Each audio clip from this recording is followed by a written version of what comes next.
workers' blood shall run. There can be no power greater anywhere beneath the sun. Yet what force on earth is weaker than the feeble strength of one? But good morning, members of the National Executive and Council of Management, invited guests, media house representatives, teachers, and friends of the BNTU. On Thursday, June 13, 2013, the Minister of Education, Youth and Sports, the Honorable Patrick Faber, held a press conference where the stakeholders in education were invited for a report regarding the results of the 2013 National Primary School Examinations.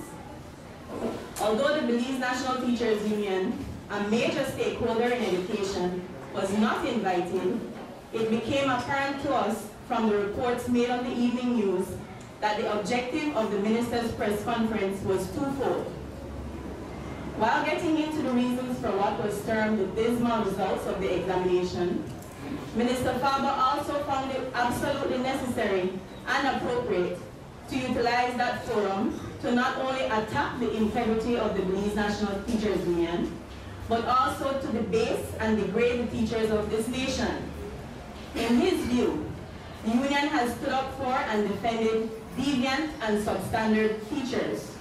Those same teachers who he claims are very much responsible for the continuous poor results in the annual PSC examination.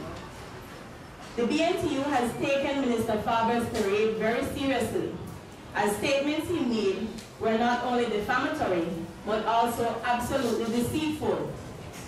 The BNTU has indeed championed the cause of our teachers since 1970, and will continue to do so unapologetically. However, as a responsible partner in the education system, its motives and actions have always been toward the achievement of a higher standard of education in this country, toward the welfare and well-being of our Belizean children, and principally toward fair and just working conditions for Belize's teachers. We have asked you to join us today, not to launch a counterattack on Minister Faber, as we see no need to engage in that. We will, however, engage you in addressing all charges made by him on June 13th, so that the air is cleared of any misconceptions that might have been caused on that day. Thank you.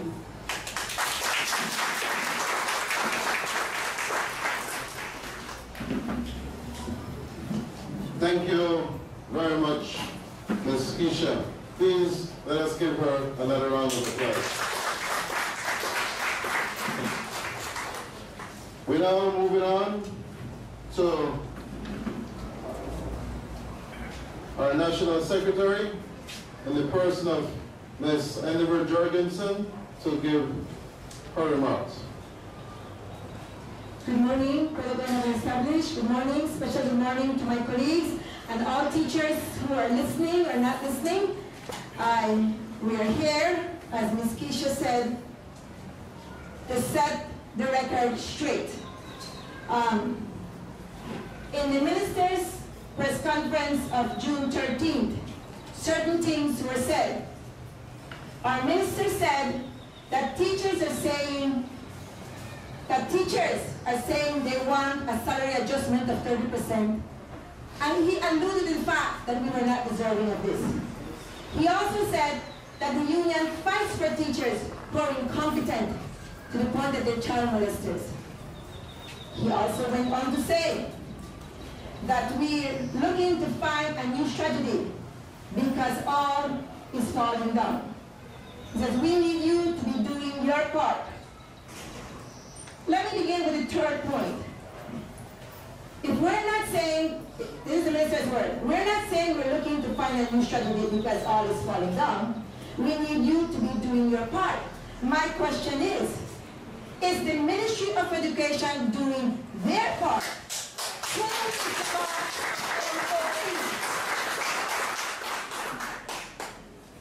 Then if I go back to the second one, union that fights for teachers who are incompetent. For the record, Mr. Minister, BNTU does not hire teachers.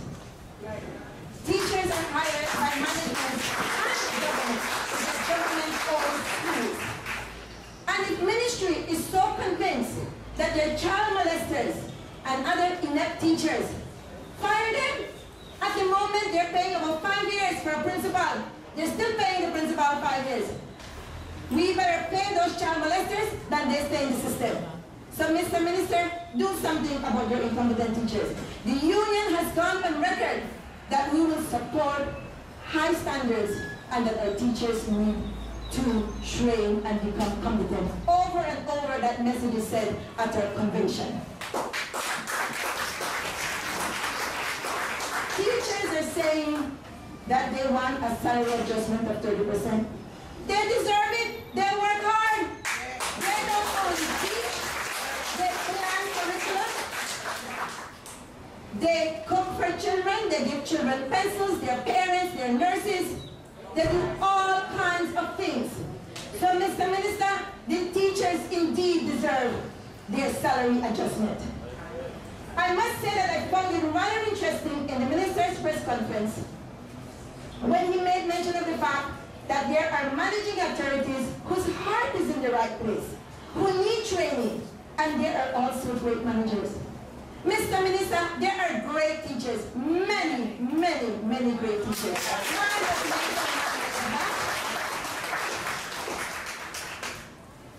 Also, he made reference to corporal punishment. Again, alluding that teachers are not doing the right thing. For the record, way back even, before they removed corporal punishment, the rule stated clearly that it was only the principal who was supposed to do corporal punishment. So if teachers were doing something wrong, who is the boss of the school? Where is the ministry? And what teachers have been asking is for support in coming up with ways to assist them in alternative ways of disciplining.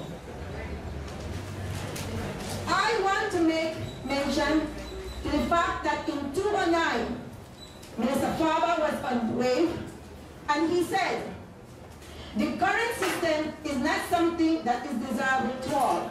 He talked about the corruption in scholarships and study leave. He talked about teachers not serious about improving themselves, and that schools are not delivering quality education. We agree with some of the things. And why have we continued the corruption with study leave? Why does your area rep have to sign your study leave form? I must commend the minister, though, that he has put money where it comes to teacher education, and we're slowly improving there. So we applaud the minister for that. But also the teachers who make sacrifices to qualify. I also have to applaud the ministry and the minister for having put in place the Quality Child-Friendly School Initiative, because good things can come from that initiative.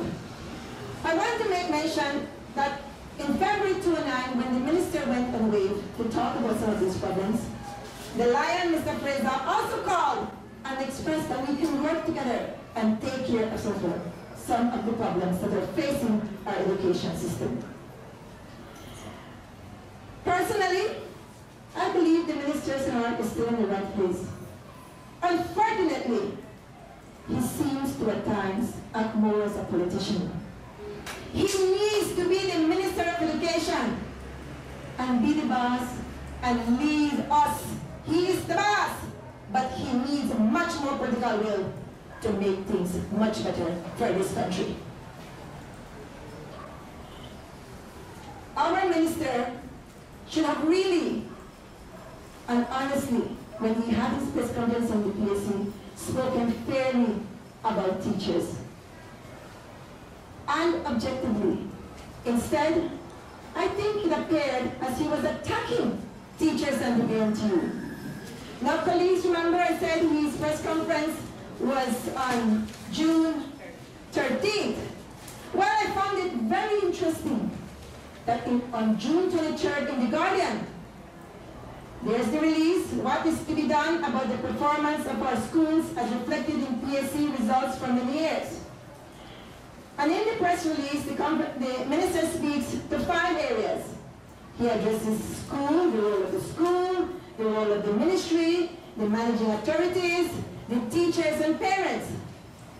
But when it came to teachers, he didn't talk about teachers the way we talk about teachers in the new Quality Child-Friendly School. He specifically made reference to BNTU role in the school system. He also then, if I may read from the newspaper, I quote, "The role of teachers' union.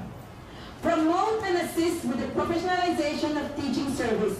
For example, Alberta Teachers Association. 1. Setting and helping to enforce ethical and professional standards in teaching.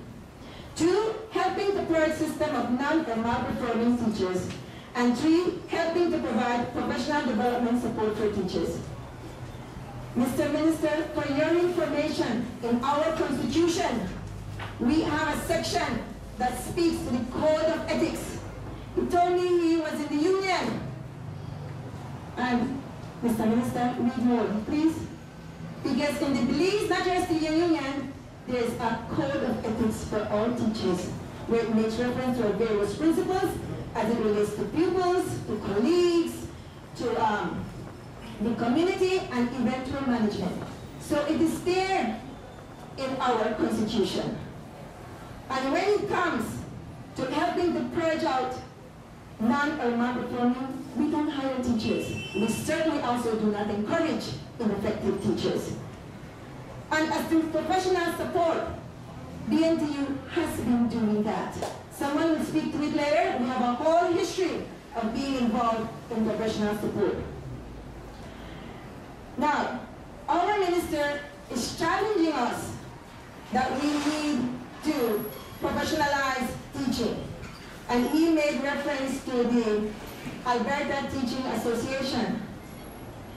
My colleagues, for the record, the Alberta Teachers Association states, all teachers employed by a school board are required to become active members of the association.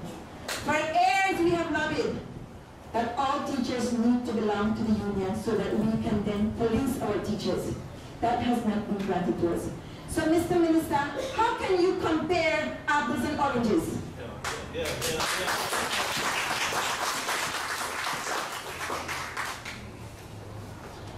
Our minister and other personnel from Ministry of Education keep talking that education is everybody's business. And that could be a good thing, but sometimes it could also be a bad thing. Because when it's everybody's business, it becomes nobody's business.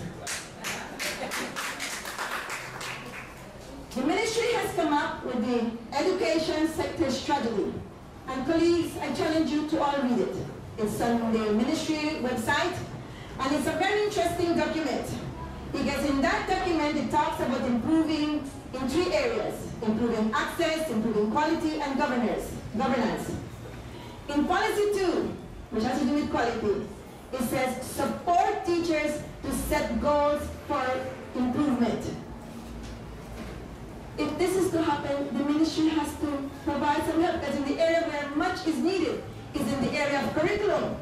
The document further says that the National Curriculum Framework does not make explicit the link between curriculum and assessment. So you can be busy teaching, but if we're not connecting, we'll continue to get terrible results in PSC. Who is supposed to provide us support? Ministry of Education. They plan the curriculum. Naturally, we will help, because we have help. We go to the workshops and try to assist. So as teachers keep struggling with minimum resources,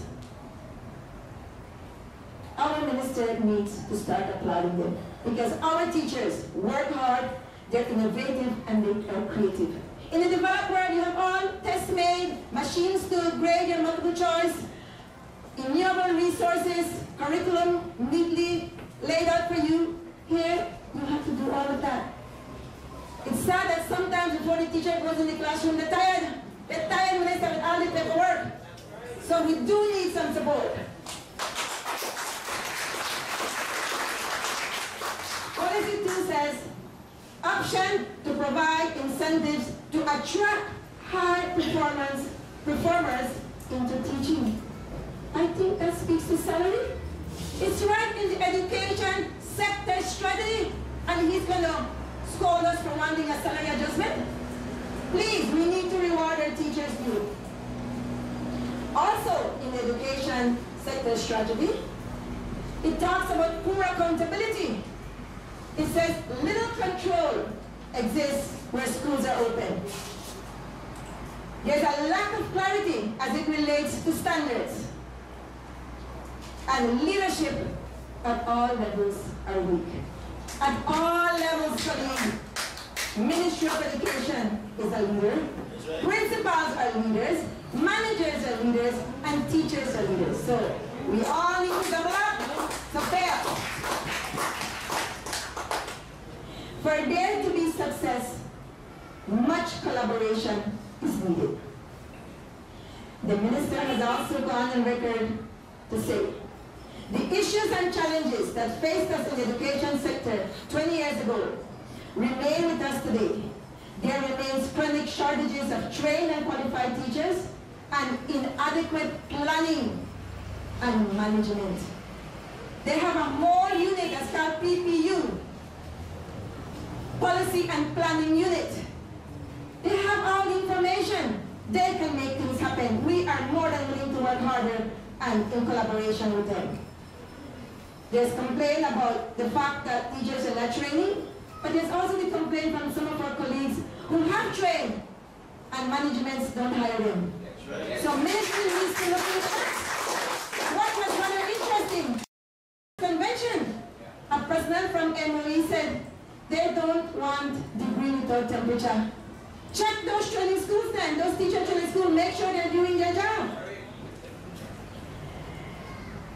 And finally, I want to continue quoting from the education strategy sector where it says that we need an environment that actively promotes success.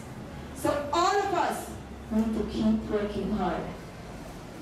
And yes, teachers deserve their salary. They make a difference. They work hard. They're the ones that keep this economy going and making, as someone said, all professions happy.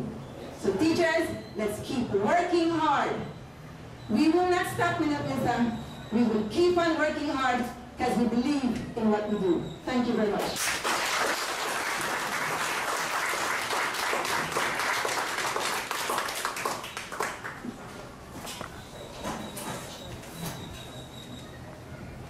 Thank you very much, Mrs. Jorgensen, as she addressed BNTU and the role of the teacher. We're moving on. We now have Ms. Kathleen Flowers to speak to us as it pertains to BNTU involvement in teacher training. Ms. Kathleen, please. Good morning to one and all.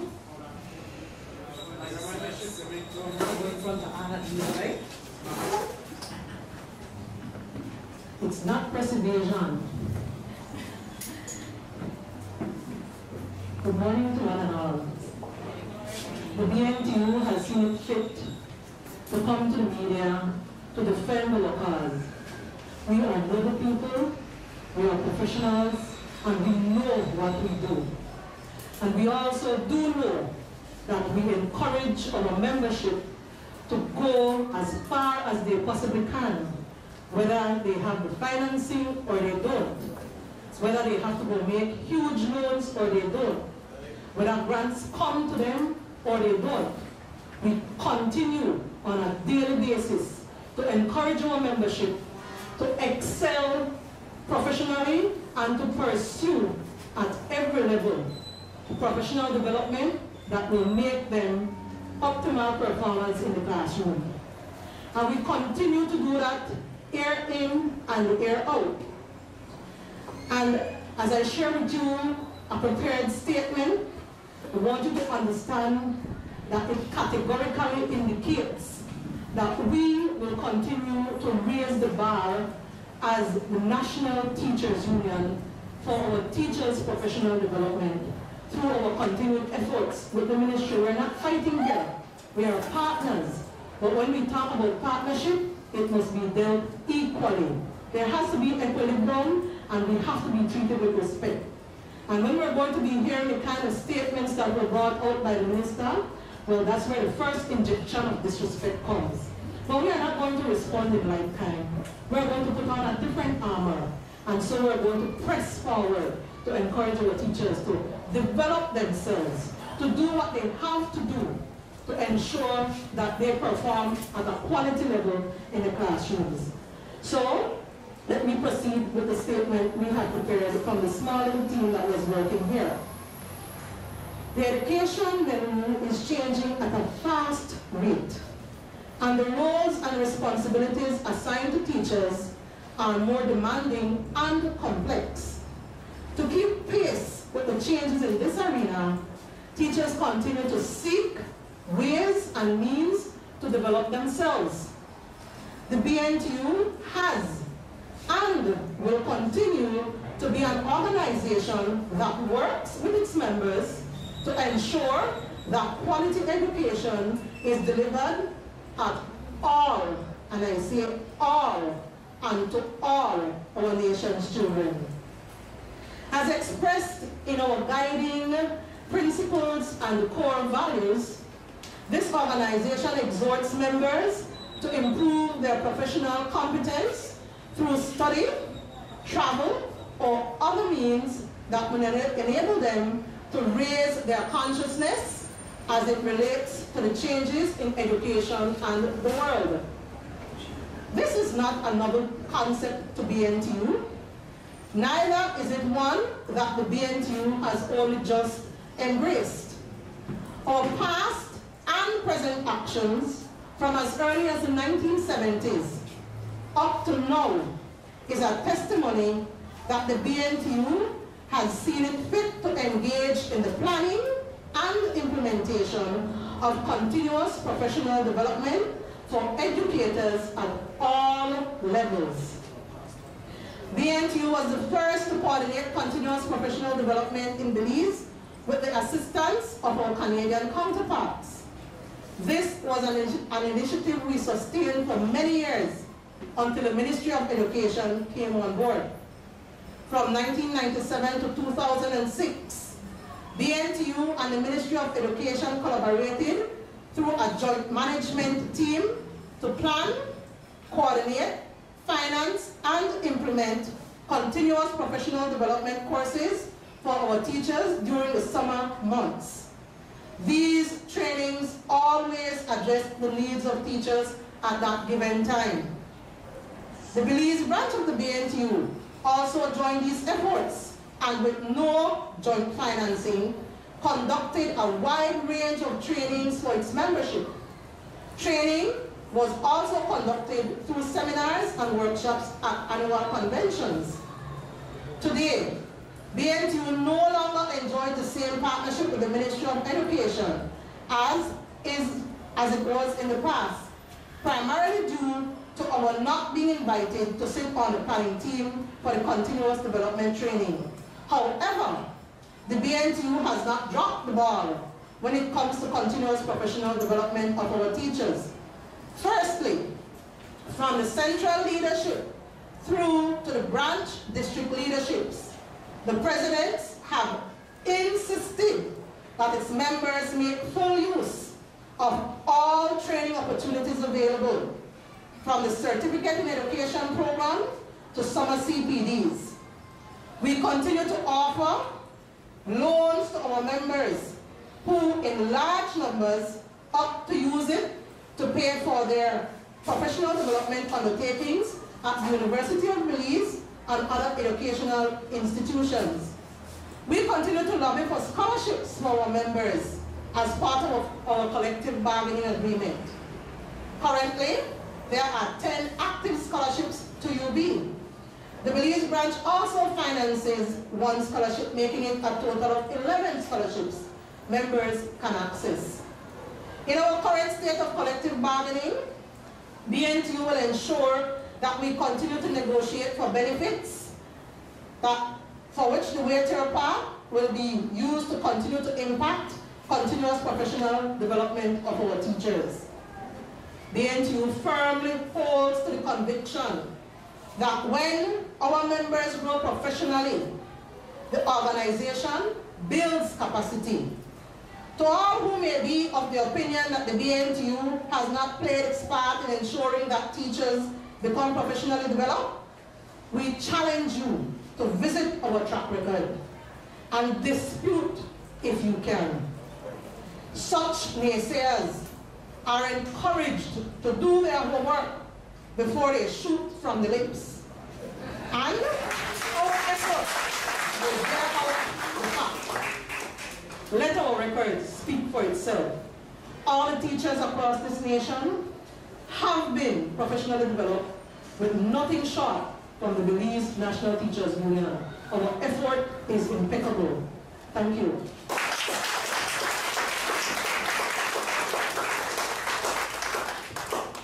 Thank you very much, Ms. Kathleen. BNTU involvement in teacher training. We're now moving on to the President's remark in person of Mr. Luke Palazzo, BNTU's National President. Pleasant good morning to one and all.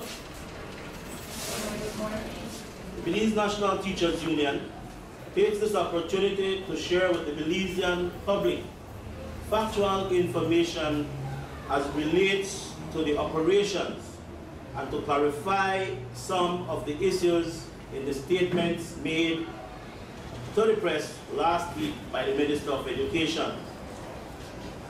Firstly, the Minister made statements to the effect, BNTU defending child molesters and teachers who go to school drunk, unquote.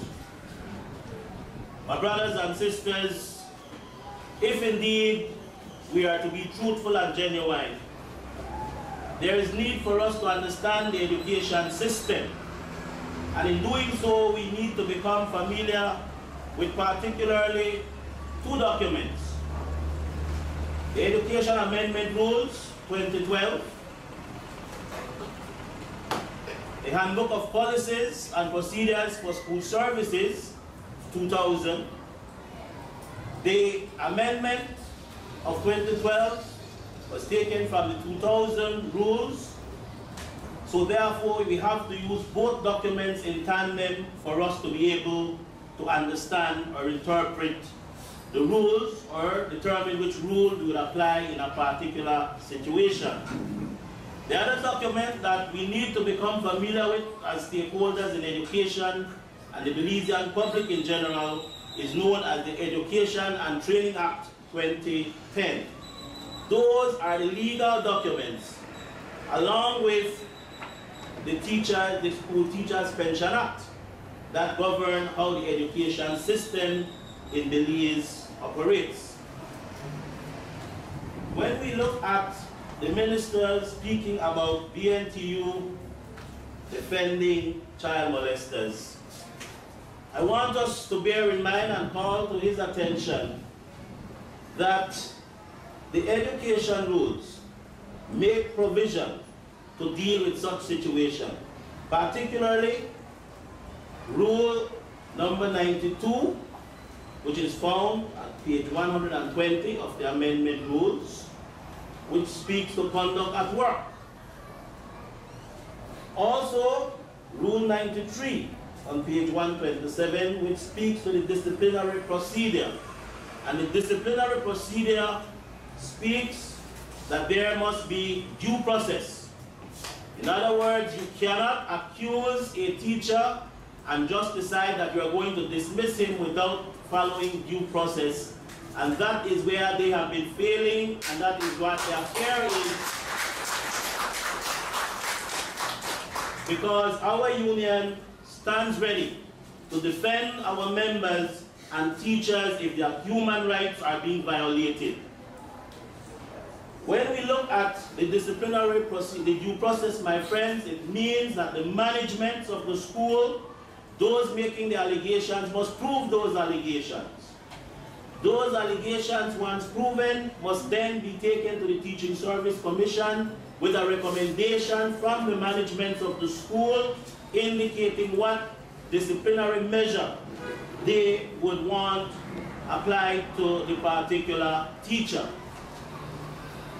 Once that is done, and in fact in the due process, the teacher must be given in writing the nature of the crime or the offense he has committed, the rule he or she has breached, and what then the recommendation of the management would be, and that the teacher must be told that he or she is entitled to have an agent present at the hearing. That is due process. The teacher then decides if he wants the union to be his or her agent, or if he wants to get an attorney at law to be his or her agent. Once that process is completed, the commission makes a decision either upholding or not approving the recommendation from the management. If the teaching commission upholds the recommendation, the teacher is given another chance where in his letter or her letter indicating the disciplinary measure that is to be taken, then that teacher is told that he has a right to appeal. Because when you look in the Education and Training Act, there is a Teaching Service Appeals Tribunal. So that is the other recourse that the teacher has. That tribunal is not made up of any union, so you can't blame the union when these perpetrators, so-called perpetrators, get off, if that is the case. They are made up of attorneys. The tribunal is made up of attorneys and another lay person. But BNTU has nothing to do in terms of the decision. What BNTU does is that it goes as an agent representing the teacher who sits or who would have decided that he wants to appeal a decision of the Teaching Service Commission. But we need to go further. When you look at the issue he raised about the BNTU defending child molesters, brothers and sisters, we all know that that is a criminal offense in our country.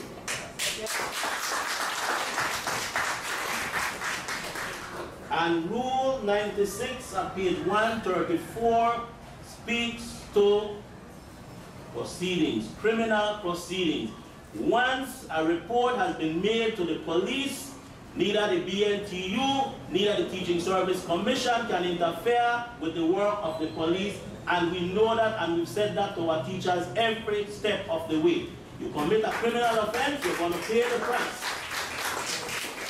And so we wanted to ensure that our listening public and those of you present here today understand that BNTU Commission can interfere once criminal proceedings have begun. That becomes a matter for the courts, and the courts will then deal with that matter. And what is also funny here is that in the rules, the government, in amending these rules, have said that they may help to pay teachers who are being criminally prosecuted. So if the teacher gets away because the ministry decides, okay, we're going to help pay you for your case, or you blame the union, where does that come from? So we need to bear those things in mind. In the second matter, the matter of defending unqualified teachers. My friends and brothers and sisters, again, the point has been made, the union does not employ teachers. Managements do. And in this country, we have church-state managements and we have government managements. Because BNTU does not own schools. And so therefore, if anybody is employing unqualified teachers that we end up defending, in the words of the minister, they are the ones who employ the unqualified teachers.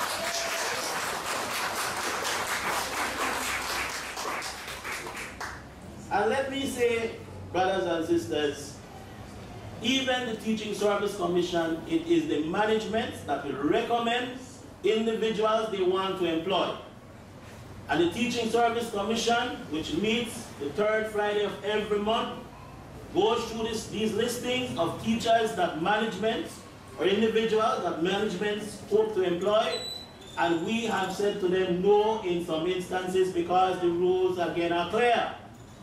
You must have a valid license to teach in Belize since the passing of the Education Act 2010.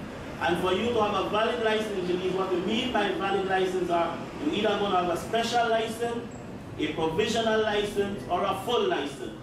Anything outside of that, you will not be employed, and I can say to you the Teaching Commission would not approve such recommendation. So if somebody is slipping through the cracks, they need to find those cracks and ensure that they carve them up.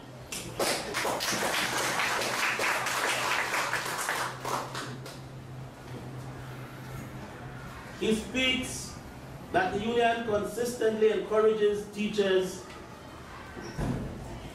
He wants the union to consistently encourage teachers to get necessary training, to be able, the BNTU, we consistently encourage teachers to get the necessary training. Ms. Kathleen has mentioned that, and so has Ms. Debbie. And we encourage management. If you have a problem, if you have issues you want to raise, feel free to contact the union. In many instances, they have done so.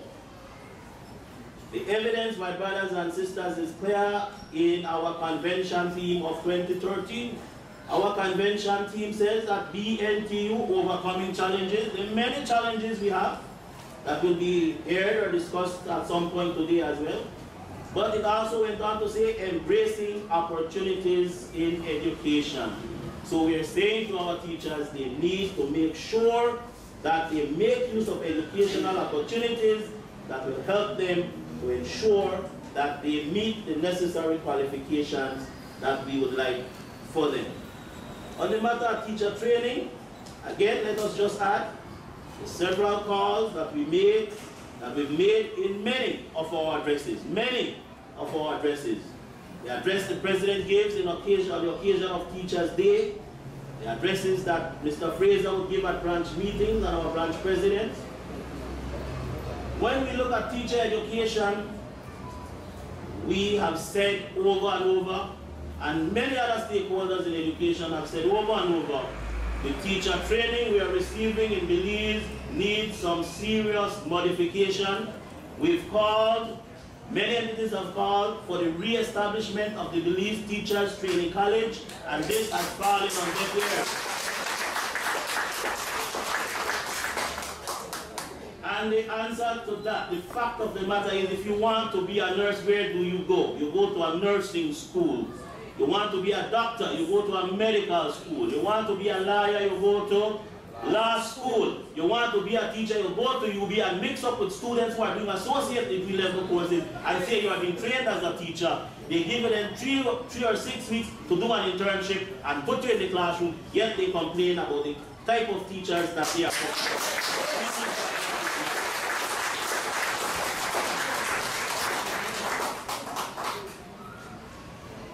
In terms of administering corporal punishment, brothers and sisters, we will remember that the BNTU marched on Belmopan against the removal of corporal punishment from the education rules. And we did not do so because we wanted to be beating up on anybody's children. As a matter of fact, the 2000 rules, Rule 144, clearly indicated or stated that it was only the principal that should have administered corporal punishment. But that was not our fight. Our fight was, and continues to be, and we've said it in every forum that we've had an opportunity, that you are removing corporal punishment. With what are you replacing it?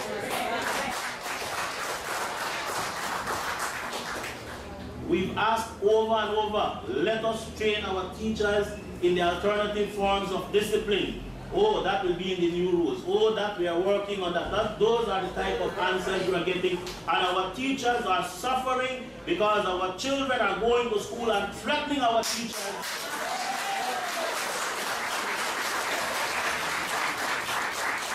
Simply because they know they cannot administer corporal punishment. And let us go on the record today. BNTU has never and will never defend teachers who have decided that despite the removal of corporal punishment from the rules, you want to disobey the rules, teachers, that is your problem. The rules are clear. Do not administer corporal punishment.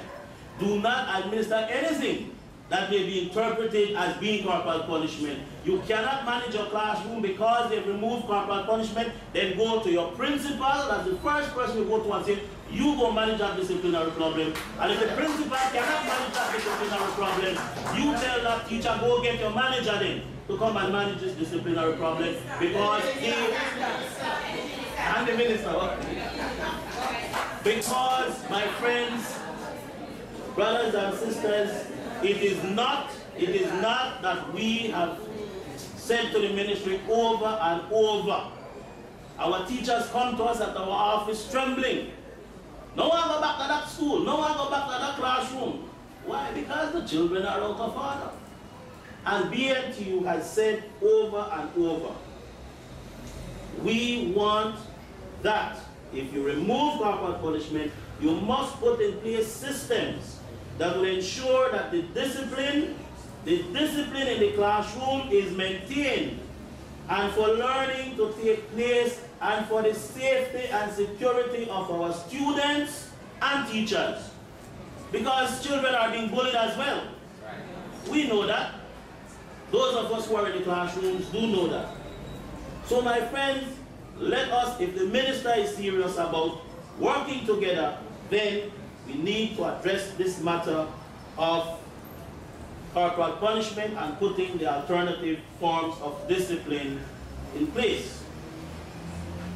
The minister boasts that he was a member and paying $20 dues for about 10 years. We've been paying it for 20 and 25 and 30 and 40 years. But we need to also make it clear.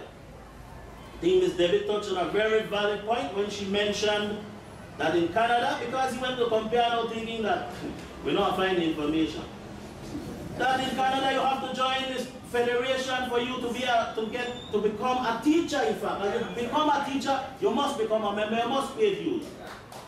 We don't do that. Every time we put it in our collective bargaining as a negotiating issue, they fight it.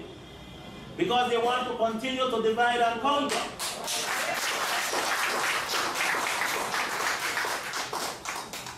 On the matter of the dues, brothers and sisters, yes, we collect $20 or $18 from our members, depending on their salary scale. Of that money, BNTU as the national body gets $14 or $12, because 40% of that dues goes back to the branches for them to carry out their activities, including bringing out our members from wherever they came today to show solidarity and support. A $2 goes to a death fund, that when a member's relatives, close relatives pass away, they get a small sum of money, I think about $3,000, $300 for up to a maximum of $3,000 at the time for the family member to assist. We pay $1 towards our strike fund, and that is why when they questioned that when we moved on January 29th, who was paying for those buses, the teachers were paying because they pay $1 towards the strike fund. No political party involved, no outside entity involved, the teachers involved. And we pay $3 to a building fund. That is why you see that magnificent office we have on behind Pony Drive. It belongs to the teachers of Belize. It is their money. They have paid the loan we got for it, and we are going to continue to expand on our building. Brothers and sisters, I will close at this point and open the floor for questions, discussions, issues you may want to add at this time. Thank you very much.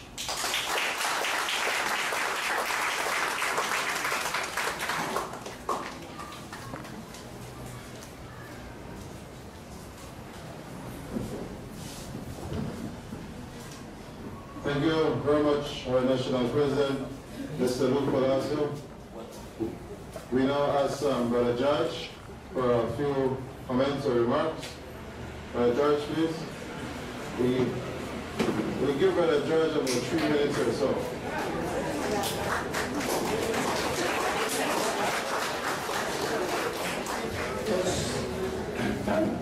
Thank you very much, Mr. Chairman. That was not what I was asking for. I just wanted to indicate that when the people asked the representative to give their name and their house, that was what I was trying to value. But I think our national president, our national secretary, or executive secretary, and our branch president for Belize outlined clearly what is happening. In my view, I called when the minister was on CREM, and he began to baffle, and they try to correct itself on one or two other media. Minister, you talk too much, we know you know one whole thing. We are here about education. As I mentioned when you were on CREM, over 1 year now we try meet with you too busy to do all kind of thing. So please, your Minister of Education has put time to your business, study your rules and follow it. Follow it.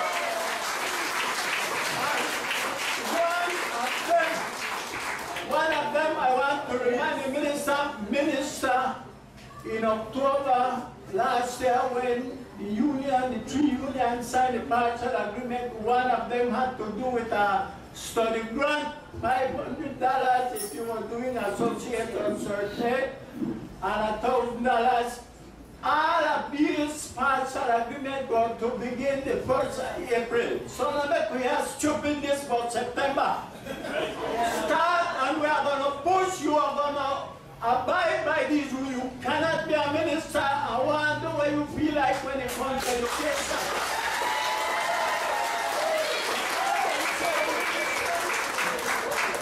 We have been a responsible partner from way back, from before 1970. Before the name became BNTU, we had agreements with the Canadian. And from in the 1960s, for 25 years ago, the Canadians came. Even some of the programs today, like with Rotary from Canada, came through BNTU. Mr. John Pinello graduated the dead, and the Alberta teachers. We continue to push for that because we take pride in what we are doing. Our teachers are supposed to be professional like anything. You will have some who fall by the wayside. Minister, your mother is a teacher. You yourself, consider yourself a teacher. Be an example, read the rules, and know what the policies are and respect them. Thank you.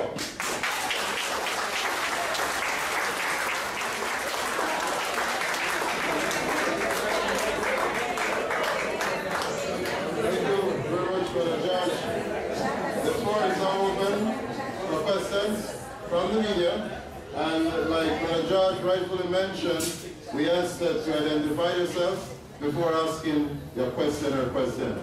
The floor is now open.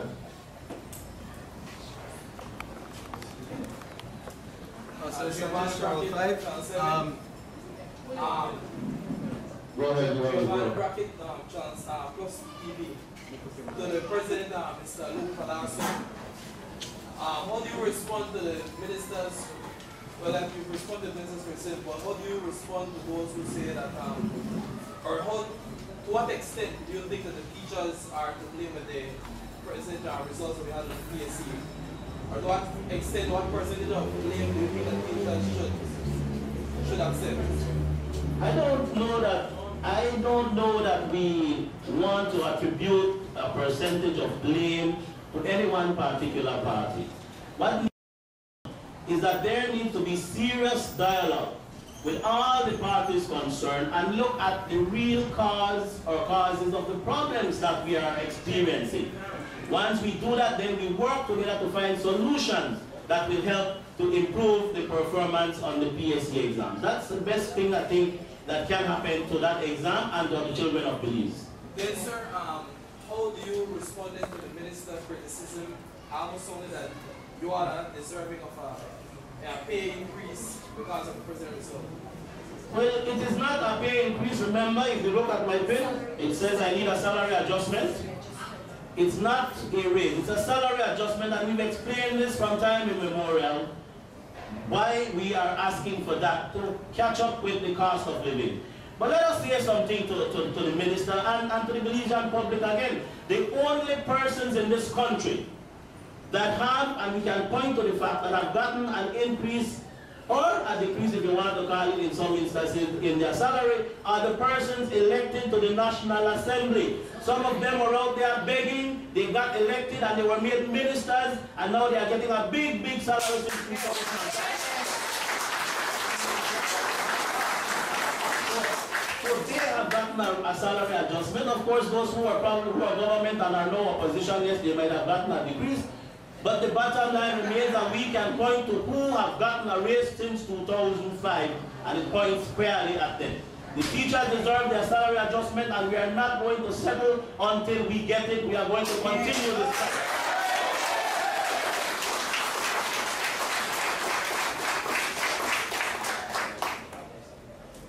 Yes, the ministry has attempted to show a correlation between the number of trained teachers and the exam results. And from what I understand, it's been an increase, maybe about 10 to 12% of trained teachers, but there has been no correlation in the exam results. Is there a correlation, and what would be the solutions to the results in the PSC? If I may answer that question, there is no correlation.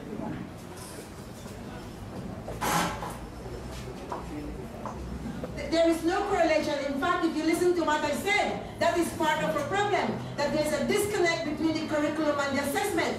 And we as a society tend to be too exam-driven.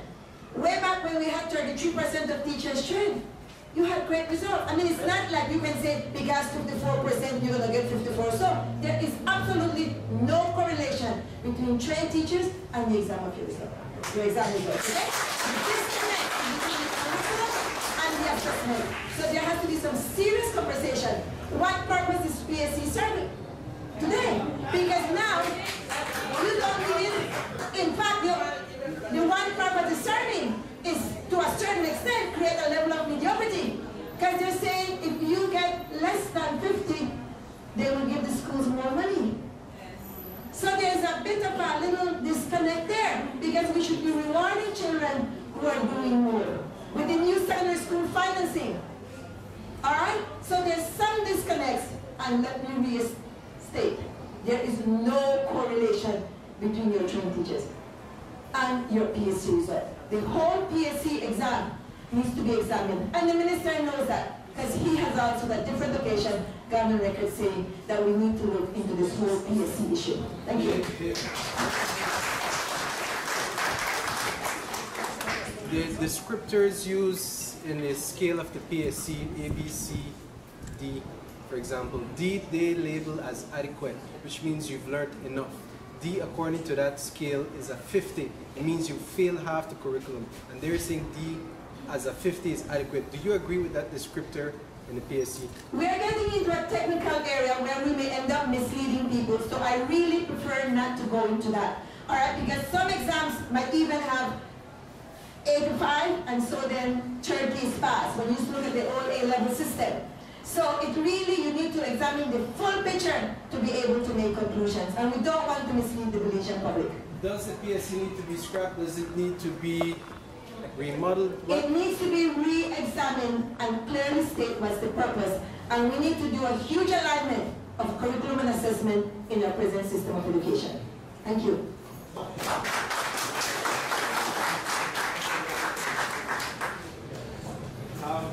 Daniel Ortiz from Channel 7 News. So, as you guys have indicated, the PSC, the structure, the purpose is not clearly defined. In its current state, does the BNTU believe that it is best that it is taken off the table at this current moment because it is ineffective, because it does determine it's a big part of the students when they fail or do poorly on the PSC. So at this moment, what is the BNTU's position on PSC? Should it continue at this time even though it is broken, or up to next year it needs to be refixed? It needs to be fixed. I think if you were listening carefully just now, we've answered that particular point. We are not condemning the exam. it needs to be re-examined, and that is where that story ends for now. Thank you.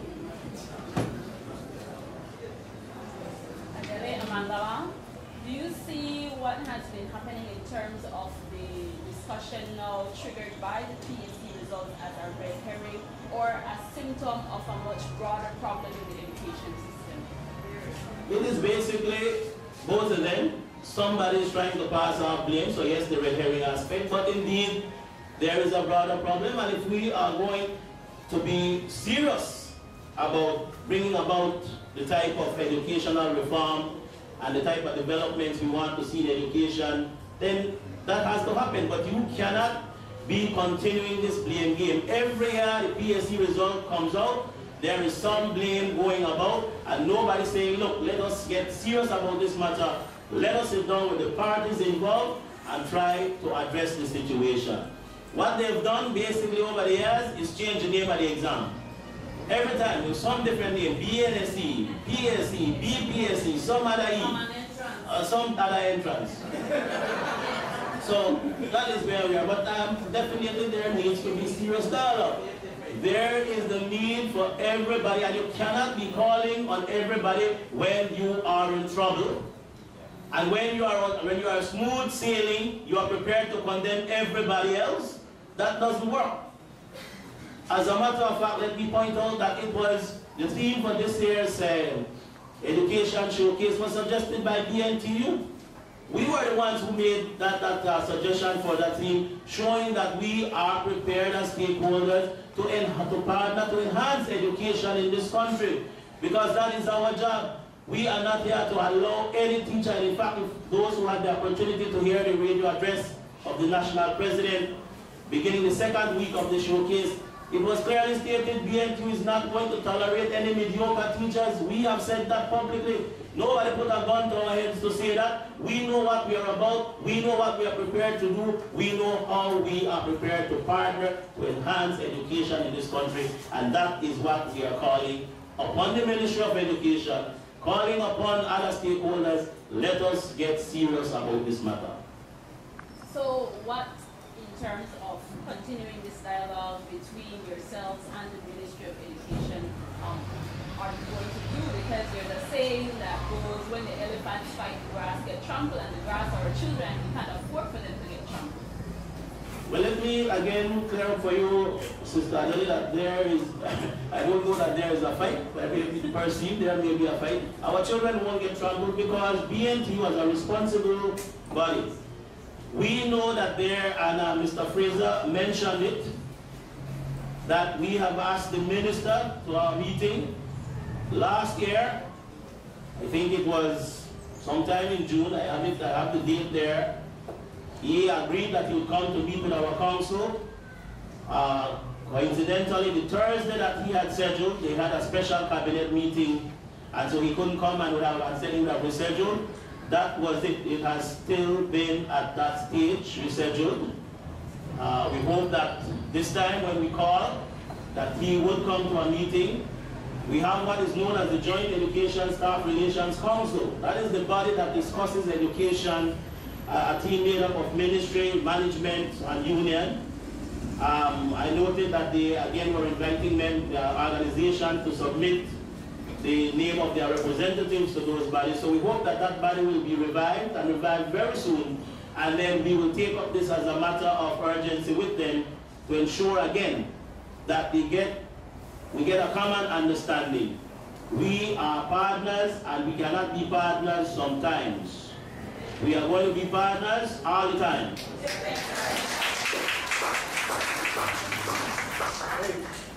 It's not on the agenda, but is the BNTU prepared for a multi-gender classroom? What's the BNTU position on the agenda? That we will discuss shortly. I think Ms. Debbie has some responses to that particular question, but Mr. Fraser, I saw you coming up.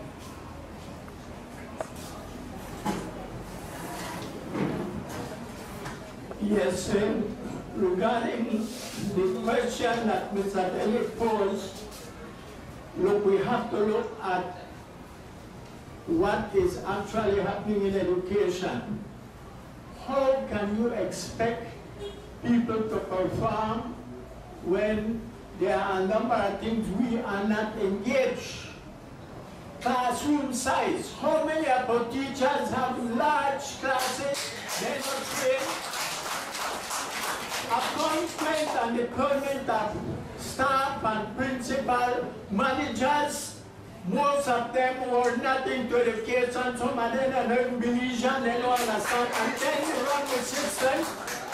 Ministry itself, again, they bring in all kind of people, some of them who don't have no background and training. We applaud the idea of an inspectorate that they will need to go and go with a positive attitude, not the rundown teachers. Look at what's happening. Also, the curriculum need to be looked at in line with the developmental need of our country. Not only for pass exams, you need to prepare the child for life and for society. So a whole lot of things are there. As the President and Mr. Bianaga mentioned, that no BNTU run the school. We need to have trade managers who are in contact with their principal, their teachers, appoint teachers who are qualified and with the experience. We have to look at the whole picture, and yes, we also have to look at the exam. So all these things come together. School inspectorate, the managers, most of them are not doing what they're supposed to do. You got people with bad attitudes. And again, our teacher training program, as the President said, for years we have been saying, this thing with UB and others do the work correct. We need a proper teacher training and a program that will work. And not only when you're done there, when you have to do your internship, all the months when they sing at 10.80%. Look at the fact, let us sit down and discuss things and move education forward.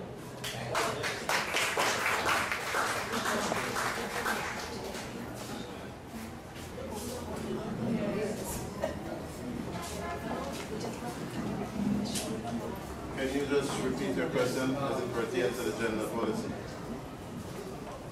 Is the unit prepared to see classrooms with multiples of different genders without requiring new training? What activities do you do? Well, I can say that the union is still examining the document. The document says the National Women's Commission.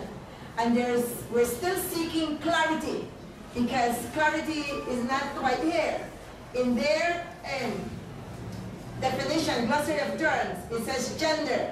The socially constructed roles allocated respectively to women and men in particular societies, and it goes on and on. We have been in many meetings with different presentations, and the union is concerned about certain things happening here. One of our questions is the document prepared so we can get international funding? We're not sure, we're told no, but we look at certain areas and it says the role of international development partners. That implies funding. Note what I said, implies. And when it comes to the whole issue of gender, they're not spelling it out too clearly, and that is our problem. So we're still seeking clarity with the document. And we've gotten legal perspective. We've had from the Ministry of Human Development coming to us, and we're still looking the church, all right, the bishops also commissioned. So we're not quite finished with it. We have about one presentation or so. We will scrutinize the document more, and then we will take a position. Thank you. Excuse me, we can follow up on that. Does the BNTU have an official position as it relates to the future of having accepted years in a classroom? I mean, I know what the policy, but have you all developed a position as a future as it relates to? I think what we can say unequivocally is that we respect human rights. All right? We have to respect human rights, but we need to seek clarity. That is what is the problem right now. This document is not too clear in certain areas. What it's hoping to achieve, as a lawyer said, 90% is very, very good. But it's those areas that we are not too sure about. So we cannot state a clear position because it's not clear here. So we're trying to find that clarity here. Thank you. Can you, one more thing please? Yes. Understand that there were some meetings at the different local levels. Can you indicate to us what the feedback has been like from the teachers regarding the policy? Not really. We're still, as I said, we're still seeking, okay? This document, if anybody has read it, and I want everybody to read it, you will see that there's a level of cloudiness, even in the definition here. I mean, when I was growing up, gender was male, female. All right? Now this tells me that the social constructed roles allocated respectively to women and men. All right, so we need to seek clarity on what implications it will have. We've told that it has no implication for the law, but when we look at it, we see things that make reference, in my opinion, establish a legal framework, that's a phrase in here, create an anti-discrimination law. So really, there's much work that needs to be done from our perspective for us to officially state a position. Do you see any common threads in terms of what is contained in that policy document in relation to the removal of corporal punishment from school? Because you mentioned that as one of the factors that teachers have been grappling with, and here now we have something else on the table. Any common threads? Common threads. You say there's any common threads with the fact that BNTU is grappling with still the corporal punishment, and now we are. Well, yes, because you see, there's this international element and funding that we're not too sure, all right? We know that we had to remove corporal punishment. If we have signed on to the rights of the child, it clearly states there that corporal punishment should not be happening. So we knew that would come. All right, this one, some of it is seeming to be put forth in the guise of human rights and other things, but I don't want to say more quickly, ladies and gentlemen, because there's too much that needs to be clarified. All right, thank you. I have a question for the Vice President.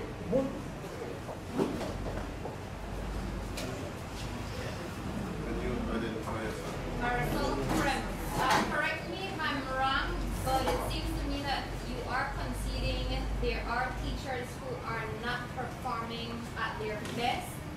What would be concrete suggestions for how the ministry should address this with the management, given that it seems it's these teachers who are causing the minister and others to make these blanket statements about teachers? You're talking about correctly. If you're wrong, then I would want to say to you that you are wrong, because we've never said that we do not have teachers who are not performing. We've said that time and time again. We've discouraged that type of practice, but what we are saying, my dear, is if you are going to follow the rules, don't come and use teachers as scapegoats for some of the incompetencies of some of our managers and some of our principals, if that were the case. The bottom line is, follow the rules. You employ the teacher, you will need now to ensure that that teacher complies, or you, the management of the school, complies with the rules. If the due process is followed, we have no problem.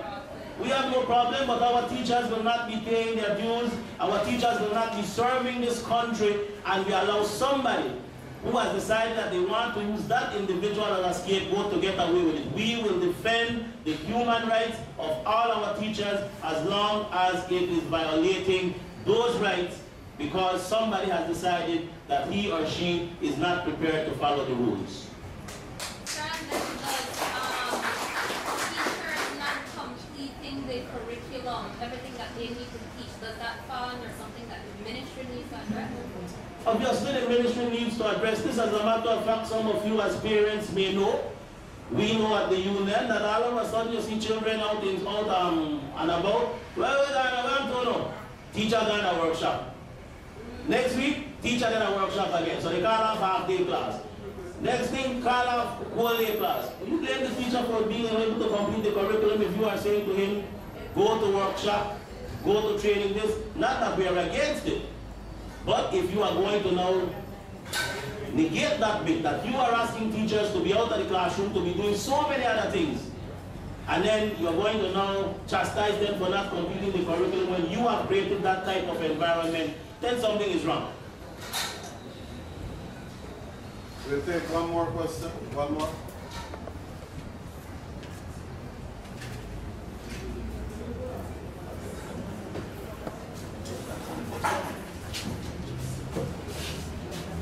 Okay. If there are no more questions, we call on Mrs. Adelaide Guerra for the vote of thanks.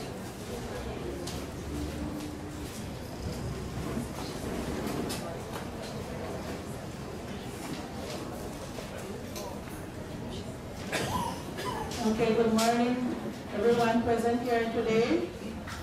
I want to start by saying thanks to our